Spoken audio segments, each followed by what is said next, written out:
In today's society, we see frequent controversy about what kids are being taught in schools.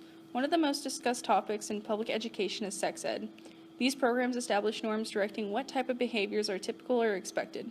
Results differ depending on the method used to teach sex ed, as kids accept these established norms as that's the way it is. The most common sex ed program in public schools today is abstinence only. Less common is the sex comprehensive program.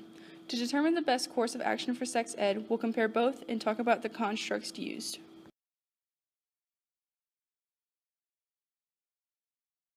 Injunctive norms specify what most people approve of or disapprove of.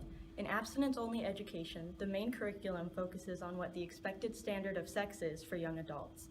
Examples include teaching that the only acceptable sexual activity happens within heterosexual marriages, and a child born out of wedlock can cause harmful consequences for the family and for society. Abstinence is taught to be the only way to avoid pregnancy, STDs, and other health problems. However, some abstinence-only programs resort to unhealthy, persuasive measures.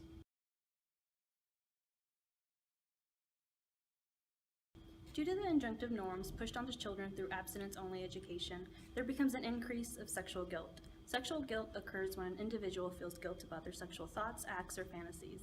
By teaching abstinence-only education, you are not only giving children incomplete information, you are setting them up to believe they are wrong for what they are experiencing, even though all of these actions are perfectly normal and a part of development. Giving children the complete information will help them be able to make the right decision for themselves and on their own, as opposed to making a decision when they do not have all the facts. People can be motivated to behave in ways that we choose ourselves or behave according to pressure from other parties. However, according to self-determination theory, when we have free choice, we are more likely to see positive outcomes in terms of physical and psychological well-being. Comprehensive sex education teaches young people the skills to make responsible decisions about sexuality and provides the tools to make responsible decisions about healthy relationships. So when we feel we are pressured from others to abstain from sexual behaviors, it is less satisfying and more unhealthy on our well-being.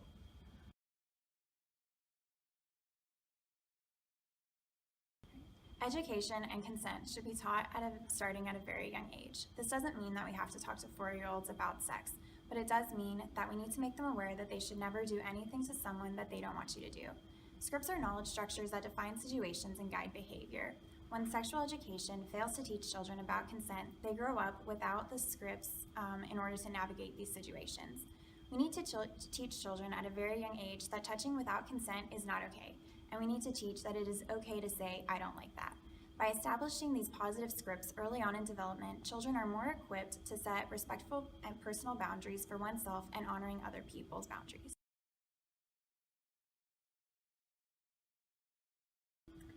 Reactance theory refers to the negative feeling of options being restricted or taken away from an individual.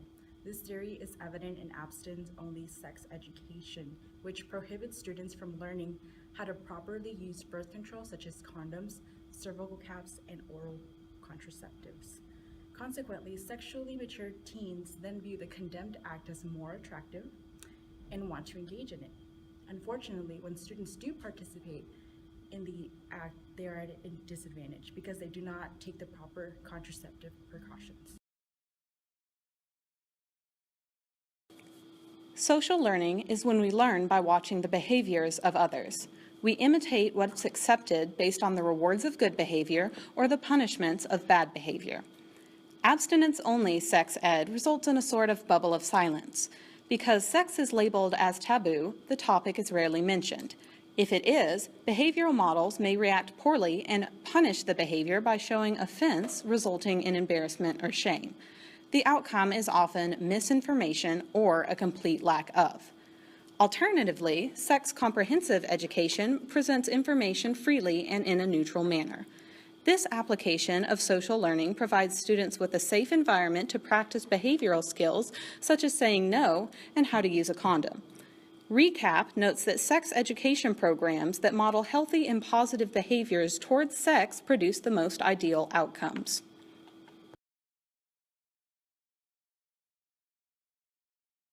Sex education has become an increasingly prominent hot topic in today's society, and the debate on what type of sex education is most effective has been proven over and over again, as we demonstrated earlier. In order for young adults in our society to actually practice safe sex and understand the full meaning of consent, we must first teach them how to do these things, and school is the biggest opportunity to reach the most amount of children and young adults in today's society. Instead of teaching unrealistic expectations about a natural part of growing up, we need to utilize the school system to our advantage in order to reach as many people with the helpful kind of knowledge needed to make educated decisions.